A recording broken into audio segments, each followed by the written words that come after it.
আবারও ইলেকশন এসেছে, এখনই দাবি আদায়ের মোক্ষম সময়। আপনারা যদি এখন বসে থাকেন তাহলে বন্যার সময় আবারও আপনারা মানুষের কাছে হাত পাততে হবে।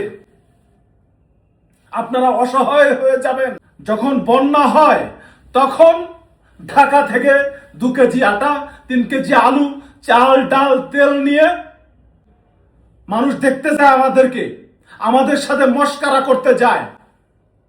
চিড়িয়াখানার বান্দর দেখতে যেরকম মানুষ বাদাম নিয়ে যায়, আমাদের এই পানিবন্দী মানুষকে দেখার জন্য মানুষ পিকনিক করতে যায়। কেন রে ভাই? আমরা প্রতি বছর বন্যার দ্বারা আক্রান্ত হব আর মানুষের সহযোগিতার জন্য হাত পেতে থাকবো। এটা কি আমাদের চরিত্র? এটাই কি হওয়ার কথা ছিল আমাদের? এটা তো হওয়ার কথা ছিল না। আমরা উত্তরবঙ্গের মানুষ, আমরা কি বাংলাদেশের নাগরিক না? আমরা যদি বাংলাদেশের নাগরিক হয়ে থাকি তাহলে কেন আমাদেরকে প্রতি বছর বন্যার সময় মানুষের কাছে হাত পাততে হবে, ভিক্ষার হাত পাততে হবে? আমি ত্রাণের জন্য কখনোই মানুষের কাছে হাত পাতবো না, বা পাতি না এখন আর। একটা সময় ইমোশনালি পাততাম, হাত পেতে পেতে মানুষের কাছ থেকে অর্থ নিয়ে, ত্রাণ নিয়ে বন্যার্থীদেরকে দিতাম। কিন্তু আমি দেখলাম যে না, এটা স্থায়ী কোনো সমাধান না, এটা স্থায়ী কোনো সলিউশন না। উত্তরবঙ্গের মানুষকে তাদের দায়িত্ব সম্পর্কে, তাদের অধিকার সম্পর্কে সচেতন করতে হবে। আপনারা আপনাদের অধিকার সম্পর্কে সচেতন হন। আপনার জমি ভেঙে সারা দেশের পানি গিয়ে সারা দেশের পরিবেশের ভারসাম্য রক্ষা করছে, বিনিময়ে সারা দেশ উপকৃত হচ্ছে। আপনাদের নাম দেওয়া হয়েছে মঙ্গা। কেন ভাই? কেন? আপনাদের ক্ষতি করে সারা দেশের মানুষের উপকার করছেন, সারা দেশের মানুষ উপকৃত হচ্ছে, আর আপনারা দিনের পর দিন দরিদ্র থেকে দরিদ্রতর নিচের স্থানে অবস্থান করছেন। শুধুমাত্র আমাদের এলাকার নেতাদের দূরদর্শিতার অভাব আপনাদেরকে গরিব বানিয়ে, দরিদ্র বানিয়ে তারা অর্থ উপার্জন করে নিয়ে যাচ্ছে, কোটি কোটি টাকা তারা নিয়ে যাচ্ছে, আর আপনারা হয়ে যাচ্ছেন মঙ্গা কবলিত মানুষ, দরিদ্র নিপীড়িত মানুষ। আপনাদের অধিকার আছে বেঁচে থাকার জন্য। সারা দেশে এত বড় বড় কালভার্ট হচ্ছে, সেতু হচ্ছে, ব্রিজ হচ্ছে, কত কিছু হচ্ছে, নদী শাসন হচ্ছে। শুধুমাত্র উত্তরবঙ্গের সেই ব্রহ্মপুত্র নদের অববাহিকায় যেসব অঞ্চল, সেসব মানুষ ক্ষতিগ্রস্ত হচ্ছে। সেখানে প্রপার কোনো প্রজেক্ট নেই, কোনো বাঁধ নেই, কোনো প্রকার কোনো ধরনের বড় কোনো পরিকল্পনা নেই। কেন? কারণ হচ্ছে স্বাধীনতার পর থেকে আমরা আজ অবধি সংসদে গিয়ে কথা বলার মতো, বলিষ্ঠ কণ্ঠে কথা বলার মতো কোনো নেতা পাই নাই আমরা। এটা আমাদের ব্যর্থতা। 1 কাপ চা দিয়ে, 1 প্যাকেট বিড়ি দিয়ে আপনার এই মূল্যবান ভোটটা বিক্রি করবেন না প্লিজ। আপনাদের কাছে অনুরোধ রইল, ভোট তাকেই দিবেন যে ওয়াদা দিবে যে নির্বাচিত হওয়ার পর প্রথম কাজ হবে তার ব্রহ্মপুত্র নদের ভাঙন প্রতিরোধ করা। প্রথম কাজ। সেটা যদি সে করতে না পারে তাহলে স্বেচ্ছায় সে পদত্যাগ করবে তার পদ থেকে। সারা দেশের মানুষকে জানিয়ে দেবে এলাকার মানুষের জন্য, এলাকার জনগণের জন্য সে কাজ করতে পারে নাই বিধায় সে তার নিজের পদ, তার এমপি, তার মন্ত্রিত্ব সে ছেড়ে দিয়েছে। ব্রহ্মপুত্রের মানুষ, কুড়িগ্রামের মানুষ আপনাকে আজীবন মাথায় করে নেবে। নেতা হতে আসিনি, নেতৃত্ব দিতে আসিনি, নেতা বানাতে এসেছি। বহুত মস্কারা করেছেন আপনারা উত্তরবঙ্গের মানুষের সাথে, অনেক মস্কারা করেছেন। আর না, উত্তরবঙ্গের মানুষ এখন কথা বলতে শিখেছে, তাদের অধিকার সম্পর্কে তারা সচেতন। আমি বন্যার সময়, সেই সময়টার কথা আমি বলছি না, সেটা হচ্ছে যখন পরিস্থিতি তৈরি হয়ে যায় তখন আর সেটাকে সমাধান করা যায় না। এখনই সমাধান করার। 5 বছর যাকে দায়িত্ব দিবেন তার কাছ থেকে ওয়াদা নিয়ে নেন এখনই।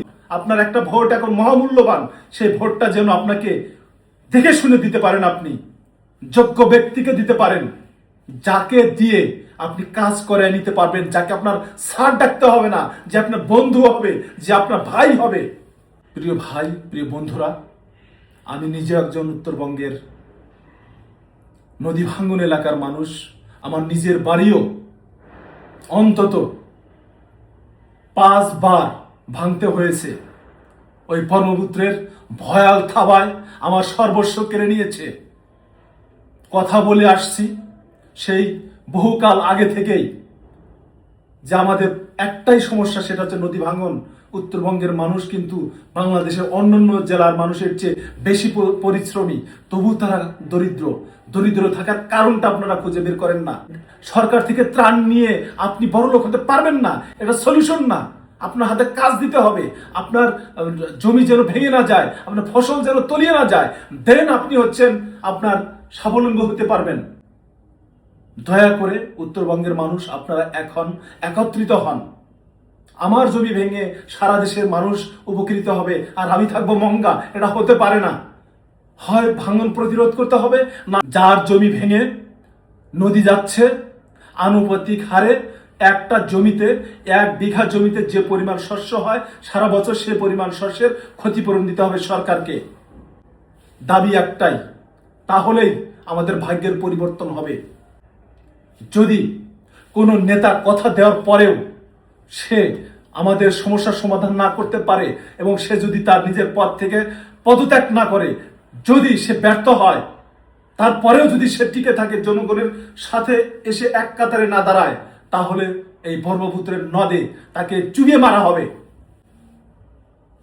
আমরা এখন ভোট দেব তাকেই, যে ওয়াদা দিবে হ্যাঁ আপনাদের দাবি আমি পূরণ করব। যদি না পারি তাহলে মন্ত্রিত্ব ছেড়ে দেব, এমপিত্ব ছেড়ে দেব, ছেড়ে দিয়ে জনগণের পাশে দাঁড়াবো। আমার চোখে মুখে আগুন, এটা ভেতরের আগুন, এটা ভেতরের আগুন। কারণ আমি সেই অঞ্চলের মানুষ, দরিদ্র নিপীড়িত মানুষ, সাধারণ মানুষ, খেটে খাওয়া মানুষ। এই সাধারণ মানুষ, খেটে খাওয়ার মানুষের পক্ষে কথা বলতে এসেছি। আমার এখানে 2 টাকা কোনো ব্যক্তিগত উপকার নেই। আমি কখনো মন্ত্রিত্ব চাইনি, কখনো লিডার হতে চাইনি, লিডার বানাতে চেয়েছি। যেমন একজন লিডার হন দেশের জন্য, যিনি নিঃস্বার্থভাবে কাজ করে যাবেন, জনগণের জন্য কাজ করে যাবেন, নিজের পকেট ভরবেন না, নিজের সন্তানকে দেশের বাইরে পড়াশোনা করতে পাঠাবেন আর চরাঞ্চলের একটা স্কুল থাকবে না, সেরকম নেতা আপনি হবেন না। আমরা সেরকম একটা নেতা চাচ্ছিলাম যে কিনা আমাদের উত্তরবঙ্গের মানুষের দুঃখ দুর্দশা কষ্টটুকু বুঝতে পারবে। এখনই সময়, নির্বাচনের যে সময়টুকু আছে, আপনারা একজন ব্যক্তিকে বেছে নিন, যে ব্যক্তি ওয়াদা দেবে, ওয়াদা পালন না করলে তার শাস্তি সে নিজে নেবে। এরকম একজন ব্যক্তি বেছে নিয়ে তাকে ভোট দিন। কাকে ভোট দিবেন আমার ব্যক্তিগত কোনো চাওয়া পাওয়া নেই, যোগ্য ব্যক্তির কাছ থেকে ওয়াদা নিয়ে তাকেই দেন। এখন যেরকম কথা বলতে পারছি, নির্বাচিত হওয়ার পর তার সামনে যেন এভাবেই কথা বলতে পারি, আমাদের বাক স্বাধীনতা যেন খর্ব না হয়।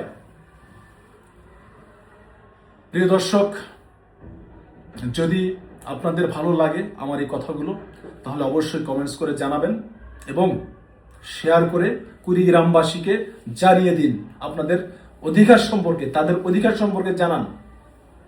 আল্লাহ হাফেজ।